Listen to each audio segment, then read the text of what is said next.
বিসমিল্লাহির রহমানির রহিম।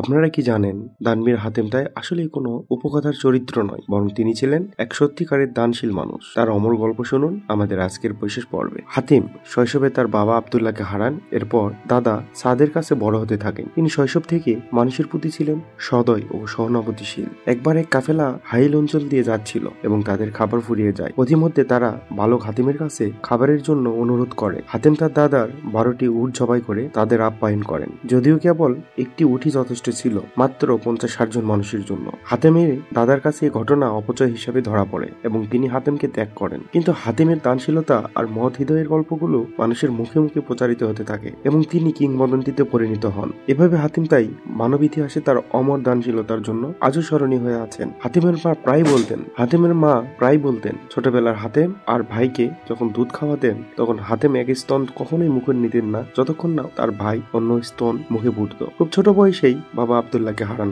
হাতেম। এরপর দাদা সাদের কাছে বড় হন তিনি। শৈশব থেকে হাতেম ছিলেন দয়ালু, উদার মনের মানুষ। তিনি জীবনে কোনোদিন কোনো গালি মুখে আনেননি এবং সকলের প্রতি সদয় ছিলেন। তার দানশীলতার গল্পগুলো মুখে মুখে ছড়াতে ছড়াতে আজ পৃথিবীর গণ্ড পেরিয়ে পুরা রাজ্যের সকলের বড্ড ভালোবাসার পাত্র হয়ে ওঠেন। হাতেম তাই তার দানশীলতার গল্পগুলি কিংবদন্তিতে রূপ নিয়েছেন। তার দানশীলতার এমন কিছু ঘটনা রয়েছে যা আজও মানুষের মুখে মুখে প্রচার আছে। যেমন একবার এক কাফেলা তাদের অঞ্চল দিয়ে যাচ্ছিল এবং তাদের খাবার ফুরিয়ে যায়। তখন তারা বালক হাতেমের কাছে খাবারের অনুরোধ জানালো। হাতেম তাদের জিজ্ঞেস করলেন তারা কতজন। তারা উত্তর দিল আর তাদের সাথে সাথেই হাতেম 12টি উট জবাই করে আপ্যায়ন করলেন। যদিও একটি উটই যথেষ্ট ছিল মাত্র অর্ধশতাধিক মানুষের জন্য। এজন্য এই ঘটনা বাইজেন্টাইন সম্রাট হাতেম দানশীলতার পরীক্ষা দিতে চান। কিন্তু তিনি শুনেছিলেন হাতেম যা কিছু বিলিয়ে দেন না কেন কখনোই তার প্রিয় ঘোড়া দেন না। সম্রাট দরবার থেকে এক লোক পাঠান হাতেমের কাছে। লোকটি রাতে তার বাসায় এসে আশ্রয় নেয় এবং তার অতিথিয়তায় মুগ্ধ হয়। পরদিন সকালে লোকটি হাতেমকে জানায় সম্রাট তার ঘোড়াটি চেয়েছেন। হাতেম তখন বিচলিত হয়ে বললেন কাল রাতেই বললে ভালো হতো, আমি তো আপনার অতিথিয়ার জন্য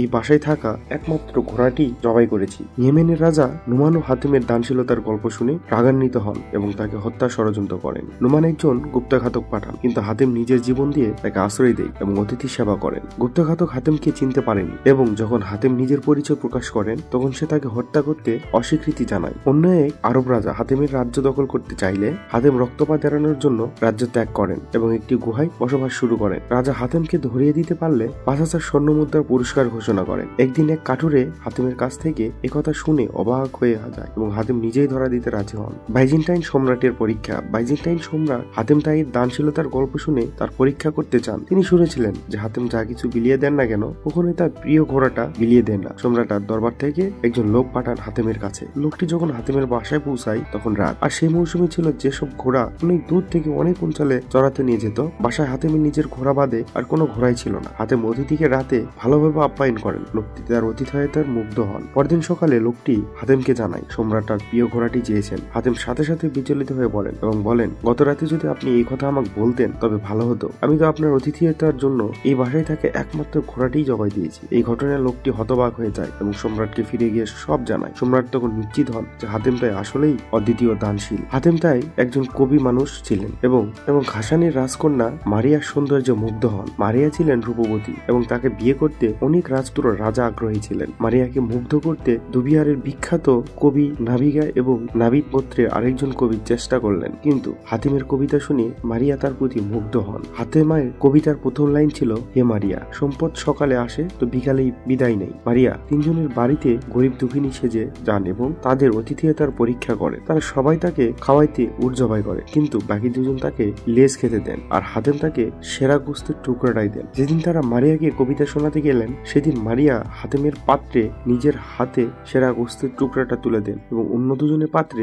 লেজ রাখেন। তখনই তারা বুঝতে পারেন যে গরিব মেয়েটি আসলে মারিয়া ছিলেন। শেষ পর্যন্ত মারিয়া হাতিমের তাইকে বিয়ে করেন। এভাবেই হাতেম তার প্রেম এবং বিয়ের কাহিনীতে আরো এক দানশীলতার নিদর্শন পায়। হাতেম তাই মৃত্যুর পর তার কবর একটি পাহাড়ের চূড়ায় হয়। তার কবরের উপর দুটি পাথরের পাত্রের আকারে ভাস্কর্য বানানো হয় যারা তার দানশীলতা প্রকাশ করে। সেই পাত্র থেকে তিনি গরিবদের খাওয়াইতেন। আর কবরের পাশে ছিল 4 জন বিলাপী নাবির মূর্তি যা বাতাসে আঘাতে পেলে এমন শব্দ করে যেন মনে হয় তারা বিলাপ করছেন। হাতেম তাই মৃত্যুর পর তার ছেলে আদি ইবনে হাতিম তাই রাজা হন। তবে তিনি তার পিতার মতো দানশীল ছিলেন না। আদি 25% খাজনা আদায় করতেন সকলের কাছ থেকে এবং খ্রিস্ট ধর্মের পাশাপাশি মূর্তি পূজা শুরু করেন। আদি শাসন আমল শেষে তিনি ইসলাম ধর্মের নবী হযরত মুহাম্মদ সাল্লাল্লাহু আলাইহি ওয়াসাল্লামের সাথে সংঘর্ষে জড়িয়ে পড়েন। মুহাম্মদ মোহাম্মদ সাল্লাল্লাহু আলাইহি ওয়াসাল্লাম আলী রাদিয়াল্লাহু তাআলাকে প্রেরণ করেন হাইল অঞ্চলের তাই বংশের পৌতলিকতা অপসারণের জন্য। যুদ্ধের পর রাজপরিবারের তাই সেনাবাহিনী বন্দী হয়। আদি ইবনে হাতিম তাই পালিয়ে সিরিয়া চলে যায়। বন্দীদের মধ্যে ছিলেন হাতেমের কন্যা সুবহানা। সুবহানা নবীর কাছে